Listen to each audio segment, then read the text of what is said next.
Global hunger index 2021 release అయింది అక్టోబర్లో. Every year అక్టోబర్లో ఈ యాన్యువల్ రిపోర్ట్ని రిలీజ్ చేస్తూ ఉంటారు. రిలీజ్ చేసే వాళ్ళు ఎవరంటే concern world wide and wealth hunger అనే ఒక 2 ఏజెన్సీస్ ఈ గ్లోబల్ హంగర్ ఇండెక్స్ని రిలీజ్ చేస్తూ ఉంటాయి. అయితే ఈ ఇయర్ ప్రాబ్లం ఏంటంటే ఇండియా ర్యాంక్ వచ్చేసి 101 ర్యాంక్లో ఉంది. స్కోర్ వచ్చేసి 27.5 స్కోర్ ఉంది. 101 అవుట్ ఆఫ్ 116 కంట్రీస్, 116 దేశాల్లో కన్సిడర్ చేస్తే గ్లోబల్ హంగర్ ఇండికేటర్స్ని దాంట్లో మనం 27.5 స్కోర్తో 101 ర్యాంక్లో ఉన్నాం. ఈవెన్ మనకన్నా ముందు శ్రీలంక, బంగ్లాదేశ్, నేపాల్ ఉండటం అనేది ఇండియాకి సెట్ బ్యాక్గా కనిపిస్తుంది. అయితే ఇది ఎంతవరకు రిలయబుల్, ఇది ఎంతవరకు కరెక్ట్ అనే దాన్ని చూస్తే మోడీ గవర్నమెంట్ దీన్ని కంప్లీట్గా రిజెక్ట్ చేసింది. దానికి కారణాలు లేకపోలేదు. ఆ కారణాలు అంటే ఏంటో విశ్లేషించే ముందు అసలు గ్లోబల్ హంగర్ ఇండెక్స్ని ఎలా క్యాలిక్యులేట్ చేస్తారో ఒకసారి చూద్దాం. గ్లోబల్ హంగర్ ఇండెక్స్ ప్రపంచ ఆకలి సూచిని క్యాలిక్యులేట్ చేయడానికి మేజర్గా 3 ప్రిన్సిపల్ ఇండికేటర్స్తో టోటల్గా 4 ఇండికేటర్స్ని తీసుకుంటారు. దాంట్లో మొదటిది అండర్ నరిష్మెంట్, పోషకాహార లోపం. రెండవది చైల్డ్ వాస్టింగ్, వాస్టింగ్ అంటే హైట్కి తగ్గట్టు వెయిట్ లేకపోవటం. తర్వాత చైల్డ్ స్టంటింగ్, ఏజ్కి తగ్గట్టుగా ఎత్తు లేకపోవటం. తర్వాత చైల్డ్ మోర్టాలిటీ అంటే 5 సంవత్సరాల లోపు పిల్లలు చనిపోవటాన్ని ఇక్కడ చైల్డ్ మోర్టాలిటీగా తీసుకుంటారు. ఇలా 4 ఇండికేటర్స్ని తీసుకున్నప్పుడు ఇండియా యొక్క స్కోరు 27.5గా ఇండియా స్కోర్ చేసింది. అంటే ఈ స్కోర్ని బేస్ చేసుకొని ఇండికేషన్ ఇస్తూ ఉంటారు. అంటే లో స్కోర్ ఉంటే అది బెటర్, హై స్కోర్కి వెళ్తూ ఉంది అంటే అక్కడ హంగర్ ఇంక్రీజ్ అవుతుంది అని ఉద్దేశం.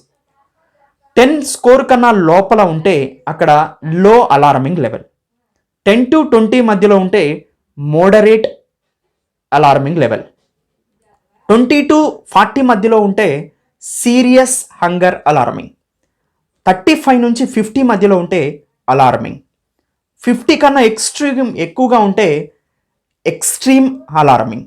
ఇలా ఇండికేషన్స్ ఇస్తారు. ఇప్పుడు మన 27.5 స్కోర్ కాబట్టి సీరియస్ హంగర్ సిచ్యువేషన్ ఉంది అనేది రిపోర్ట్ ద్వారా మనకి అర్థమవుతూ ఉందన్నమాట.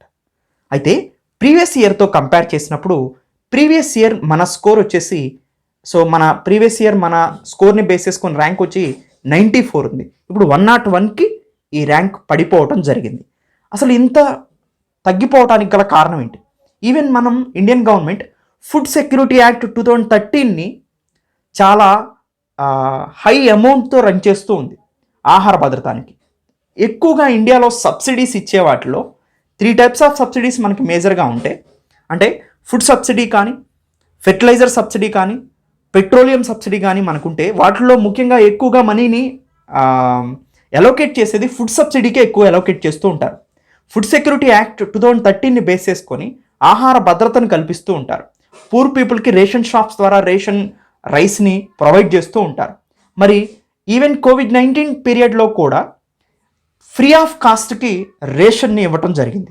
ఇంత చేస్తున్నప్పటికీ కూడా హిడెన్ హంగర్ అంటే మాల్ న్యూట్రిషన్, న్యూట్రియంట్ ఫుడ్ లేకపోవటం. అలానే కాకుండా టోటల్ హంగర్ని మనం చూసుకుంటే హిడెన్ హంగర్ ఉందంటే ఓకే, ఇండియాలో న్యూట్రియంట్ ఫుడ్ తీసుకోవట్లేదు, హంగర్ ఉందనుకోవచ్చు.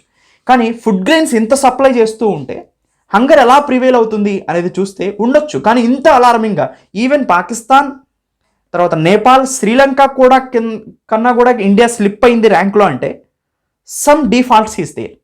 అసలు ఏంటి ప్రాబ్లం ఏంటి అని చూస్తే ఈ ఫుడ్ అండ్ అగ్రికల్చర్ ఆర్గనైజేషన్ మేజర్గా కొన్ని ఇండికేటర్స్ని రిలీజ్ చేస్తూ ఉంటుంది. వీటిల్లో అన్సైంటిఫిక్ మెథడ్లో క్యాలిక్యులేట్ చేసినట్టుగా కనిపిస్తుంది. ఇది మోడీ గవర్నమెంట్కి మేజర్ సెట్ బ్యాక్ అవుతుంది. ఎందుకంటే అదర్ కాంగ్రెస్ లీడర్స్ కానీ అదర్ లీడర్స్ కానీ దీన్ని మేజర్గా పెట్టుకొని ఆకలి కేకలు ఎక్కువైనాయి అంటే దాని అర్థం ఏంటంటే హంగర్ ఎక్కువైంది అంటే పోవర్టీ ఇంక్రీజ్ అయిందని అర్థం. అలా ఆ రేంజ్లో తీసుకొస్తారు. పోవర్టీ అనేది మేజర్ ఇండికేటర్గా ఉంటుంది. ఏ గవర్నమెంట్ని అచీవ్ చేసిన దాన్నైనా కానీ పోవర్టీలోనే చెప్తూ ఉంటారు. అలాంటప్పుడు ఈ గవర్నమెంట్కి సెట్ బ్యాక్గా మారుతుంది. అలా అని వీళ్ళు ఆపోజిషన్ పార్టీస్కి స్కోప్ ఇస్తున్నారా అంటే కంప్లీట్గా రిజెక్ట్ చేస్తున్నారు. ఈ రిజెక్ట్ చేయడంలో కూడా అర్థం ఉంది. ఎందుకు అర్థం ఉంది అని మనం ఒకసారి చూస్తే హ్యూజ్ పాపులేషన్ ఉంటుంది ఇండియాలో. ఇంత పాపులేషన్ మీద వీళ్ళు ఫోన్ కాల్స్ ద్వారా ఒపీనియన్ పోల్స్ తీసుకున్నారు. ఫోన్ కాల్స్ ద్వారా ఒపీనియన్ పోల్స్ తీసుకుంటే వెయిట్ని ఎలా క్యాలిక్యులేట్ చేస్తారు? హైట్కి తగ్గట్టు, ఏజ్కి తగ్గట్టు ఎంత హైట్ ఉన్నారో మీరు ఎలా క్యాలిక్యులేట్ చేస్తారు?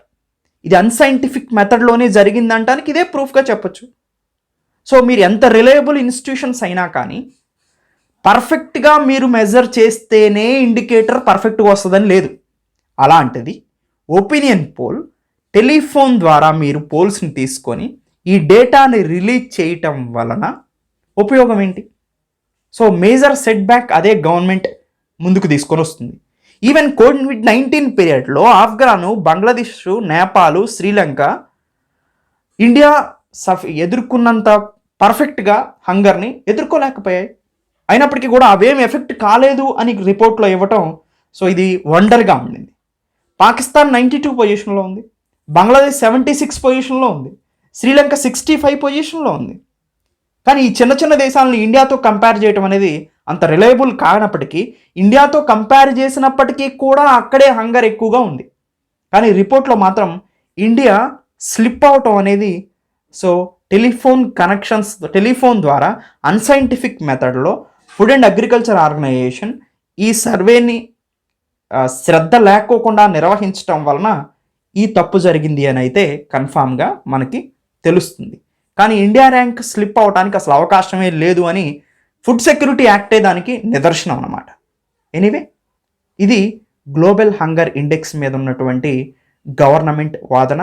దాంతోపాటు గవర్నమెంట్ వాదనలో ఎటువంటి బయాస్ అయితే లేదని మనకి ఈ డేటాను చూసిన తర్వాత ఈజీగా అర్థమవుతుంది. Thank you. Have a nice day.